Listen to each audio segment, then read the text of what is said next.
Now in another video you will have seen how excited I am about the Renault Megane that I bought because it's in good nick for a car that's 17 years old. Well, how about a car that's 29 years old and has only got a few thousand kilometres on the clock? Now you're thinking a few thousand, just how few could that be? Well, I'm about to blow your mind with exactly how many kilometres are on this Mitsubishi Lancer from 1992. Now, I haven't bought it, but I am selling it for an old lady who I met through my mechanic. So let's have a good look around and be amazed.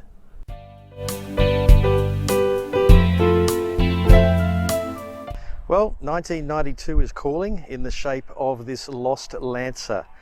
It is the CB model, I believe, 1992, 3-speed automatic, carburetted engine, so not particularly sophisticated, but does the job for being a car, and does an even better job at being an absolutely well-preserved relic from another time. So let's have a look inside and at the all-important odometer reading.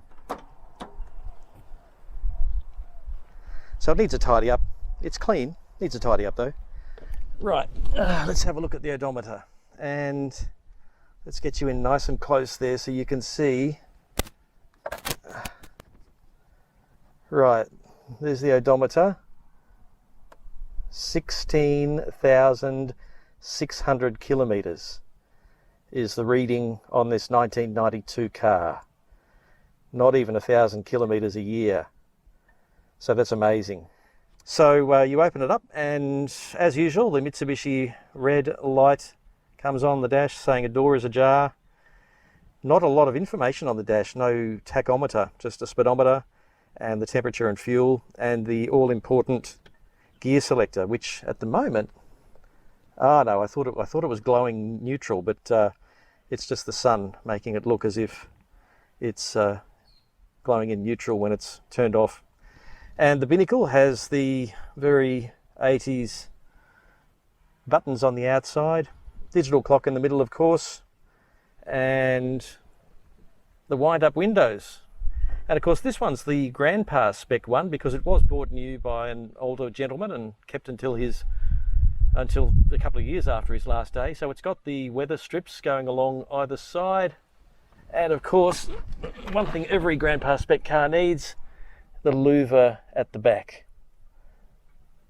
And apart from that, the rear seat needs a vacuum but looks quite tidy.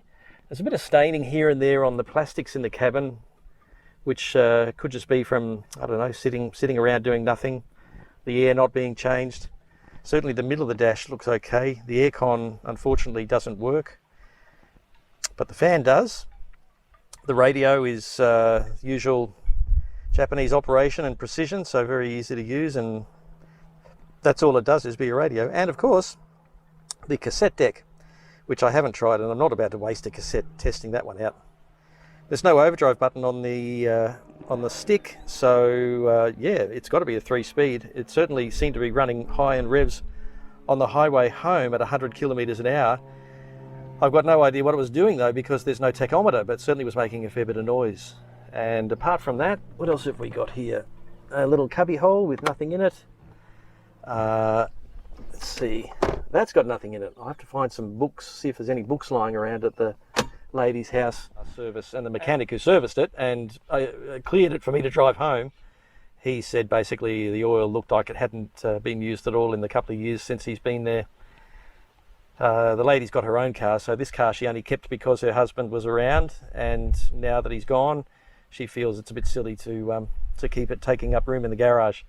It is a little bit dusty on the outside because of course it was sitting in the garage doing nothing, and she wiped it down with a towel, which has taken most of the dust off, but it does need a good solid clean inside and out before I put it up for sale for her. And I'm hopeful that the low mileage will create a fair bit of interest, because it should. It's even got nearly a full tank of petrol. I don't know if that petrol's 2 years old, but certainly ran okay on the way home. So let's have a look under the bonnet and take in the magnificence of early 90s Mitsubishi engineering. Okay, yes, you can see the swirls of dust on the front from where it was Tidied up last moment. Pretty clean. Obviously, very obviously carburetor, and the battery looks good. Mechanic was pretty impressed. He said there's just a couple of little spots to wash down, but he couldn't see any problems with it. And built in, where is it? July 1991. Complied in Australia October 91. So officially it's a 1991 car, which means it's even older, which means it's turning 30 this year, 2021. So very unusual situation. But the vehicle hasn't had any scrapes or dents. So it doesn't seem to have any dents. It might have a tiny little indent on the driver's side. I'll have another look at that. You can see the dust on the back window there. Needs to be washed. Let's have a look. No, I can't really see much at all. Minor scratches sort of thing. It's really quite minor. I had to pull the aerial up on the way home because the radio wouldn't work nicely enough for me.